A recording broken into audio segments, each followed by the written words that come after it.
BBC News, Marburg.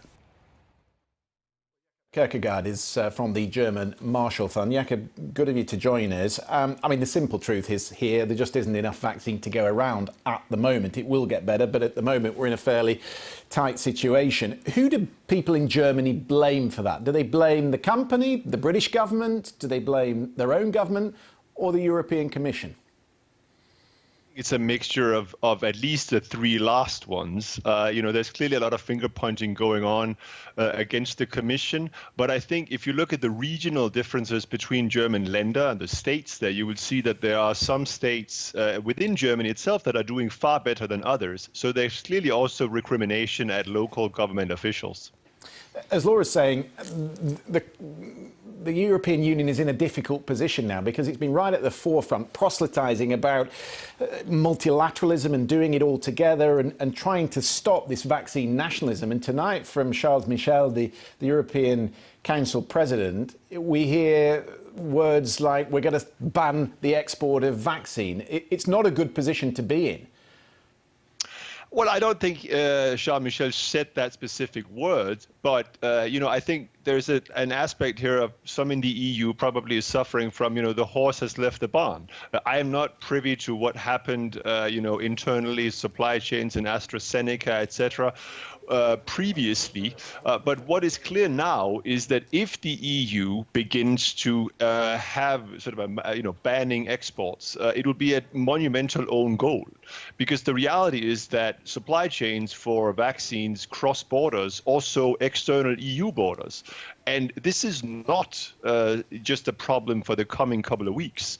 We're looking at, as this virus is clearly mutating, and we have various variants already, which means we will probably need booster shots in the coming years as well. This is very much a long process, and certainly the EU, which has been at the forefront of also, encouraging the global vaccination against COVID, implementing vaccine nationalism right now will be undercutting its own stated policy goals, because it's, as was said, It's a tough one, Jakob, but how does the EU lower the temperature on this row then? Well, look, I think having a big public fight with a company isn't going to deliver any additional vaccines to the EU in the coming weeks. Rather, I would much rather see that the various EU governments actually made sure that they injected all the vaccines that they have already received. Because what we also see is that there are quite a lot of difference between the various member states. You see countries like Denmark and Malta that have vaccinated somewhat between around 4 to 5% of the total population, including an almost similar level of second vaccinations that you have in the UK, whereas other countries such as the Netherlands, France and others have vaccinated less than half of that. So there is simply also a rollout issue within the EU. It's really interesting what you say about looking to the future, and this might come back to haunt them. I get a sense, actually, from the way Boris Johnson has reacted, that he understands that too. He's played this very straight because he knows further down the line they may rely on vaccine coming from the EU. Yes, I mean, this is a global issue. And again, this idea that the EU imposes vaccine nationalism and export controls because of a supply issue that is clearly facing right now and will face for the, well, as was mentioned, up to 10 weeks.